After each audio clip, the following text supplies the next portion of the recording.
It's been a very, very good race once again. Whoops, that's a huge spin. And Sheena Monk was going slowly as well, but yes, it's a huge off for the Ford Mustang, the 19 car, I want to say. Yikes. It's going to go full course caution. Yeah, that car is upside down. Yeah, was that the 19? Yes, I think it was. It's Scott Maxwell, isn't it? Yeah. Yeah, in the 19 car. Big off before the bus stop. He was battling, I think, with Brick Casey Jr. Yeah, it's upside down because it's caught the tyres on the driver's left at the bus stop, gone in backwards in a sort of similar way as Don Yout did earlier on today in his LMP2 down at turn 6, and the momentum of that car, the energy, has just sent it way up in the air, and it's ended up on its roof. Now, these cars are built to sustain that sort of damage, to stay strong around the driver's cell.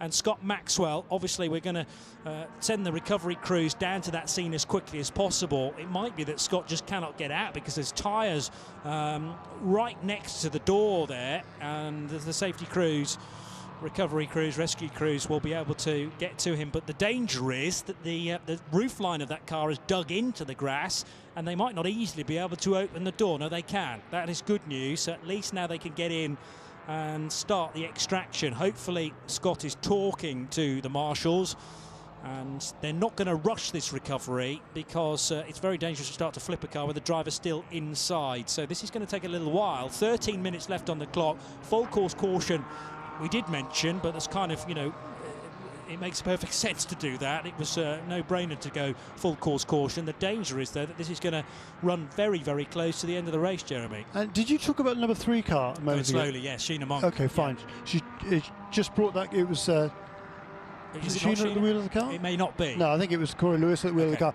He's just brought that car into the pit, so I don't know whether maybe they're running out of fuel. Perhaps it's certainly gone quite a long way since its most recent pit stop.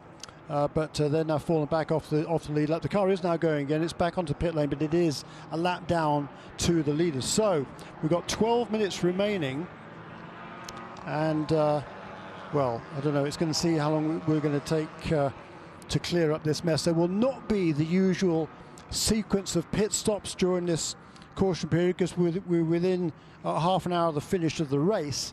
So it's just a question now whether they can get this mess cleared up. Yep.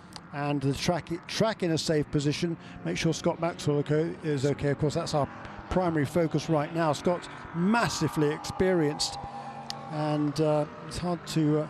We didn't really see what happened there, but I fancy there might have been some sort of coming together with Brick Casey Jr. Those two were battling for 11th and 12th, in 10th and 11th places after that. After the problem for number 3 car.